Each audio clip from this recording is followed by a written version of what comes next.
अवस्था झालेली रस्त्याची आणि आता जावा कस काय मला तो. तर भावांनो, हा रस्ता पावसाळ्यात पूर्णपणे म्हणजे इकडून गाडी जाऊ शकत नाही डायरेक्ट. तर भावांनो, हा आहे नायगाव.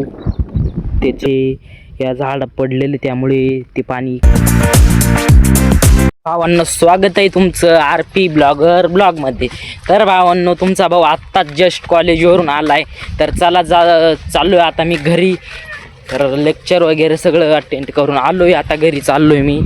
आणि आत्ताच थोड्या वेळापूर्वी पाऊस होऊन गेलेला आहे. तर बघू शकताय वातावरण कसं झालंय. कसं काय वातावरण चांगलंय. तर चला भावांनो, बघू आजचा दिवस कसं काय जातोय.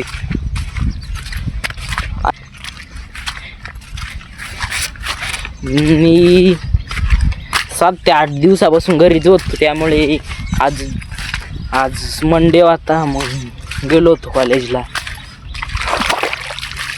आता सध्या माझी 12वी चालू आहे. तर घरी का होतो मी 7-8 दिवस.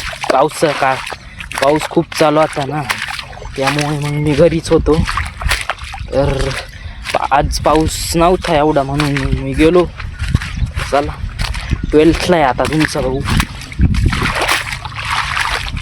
तर भावांनो, तुमचा भाऊ आताच चाललाय खालती, म्हणजे मी तिथे जायचंय मला. तिथे आमचे भाऊबंद राहतात, भाऊबंद सर्व. तर जाण्याचा रस्ता बघा कसा झालेला आहे, एकदम खराब अवस्था झालेली रस्त्याची. आणि आता जावा कस काय मला तो प्रश्न पडलाय. आता मला काडाकाडानीच जावं लागेल असं मला वाटतंय. तर चला. तर भावांनो, काल काय ब्लॉग टाकू शकलो नाही. तर काल कामाला गेलो होतो, त्यामुळे मला वेळ नाही भेटला ब्लॉग शूट करायला. तर माफ करा.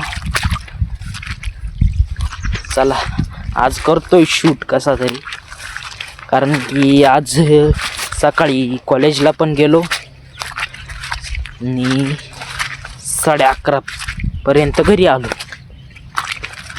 मग चला आता ब्लॉग शूट करायला चालू केलंय मी. आणि भावांनो, जीवनाचा आनंद घेत चालायचा.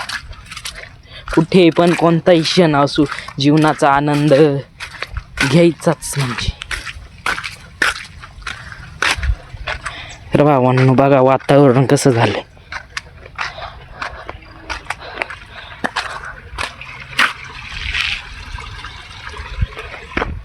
चला भावांनो, जाऊ.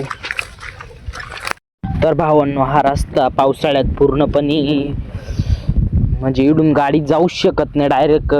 इथून तर यायडव गेली तरी गाडी लॉक होते या रस्त्याने. तर इडून तर इथं राहतात. आणि माझं घर तिकडं वर आहे, ते बघ ती नारळ दिसतील तिकडे. आणि इथे आमचे भाऊबंद राहतात आणि आम्ही तिकडे राहतो वरती. तर चला.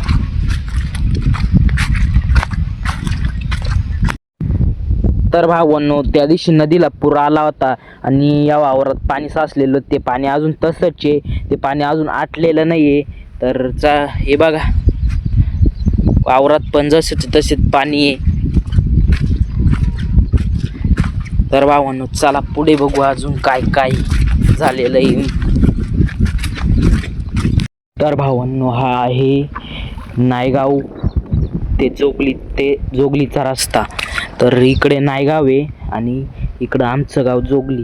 आणि आम्ही एकदम शिवारावर राहतो, म्हणजे हा जो बांध दिसतोय ना तुम्हाला समोरचा, तिथून पुढे नायगाव आहे आणि इथून इकडे जोगलटेंबी. तर भावांनो, मी जोगलीचे, आम्ही माळ्यामध्ये राहतो ना. मी गावात जाणार आहे आता थोड्या दिवसांनी राहायला. बघू. आणि भावांनो, म्हणजे या रस्त्यावर ना पाणी येत असतं. ते पाणी कशामुळे येतंय, तर इकडून वाळाने पाणी येतं ना असं. त्या जो ते निंबापासून जे पाणी तिडून येतंय, त्या निंबापासून असं पाणी डायरेक्ट रस्त्यावरती येतं. त्यामुळे मग रस्त्यावरती पाणी येतंय, असा विषय तो. आणि दरवर्षी असंच असतं या रस्त्यावरती, तिथून असं पाणी येतं डायरेक्ट. आणि इथून नाला केलेलं नाही, त्यामुळे ते पाणी डायरेक्ट रस्त्यावरती येत आहे. तर बघू शकताय तुम्ही. हे बघा भावांनो, इथून असं पाणी येत आहे, इथून असं पाणी येत आहे. तर ते पाणी डायरेक्ट इथून असं सरळ डायरेक्ट रस्त्याने जाते. आणि इथून जो नाला आहे ना, तो इथे या झाड पडलेले, त्यामुळे ते पाणी इकडं जात नाही. आणि नाला पण लई जास्त खणलेला नाही, त्यामुळे ते पाणी डायरेक्ट रस्त्यावरती जातंय. बघू शकताय तुम्ही. आणि हा रोड इकडे नायगाव आहे आणि तिकडे जोगलटेंबी.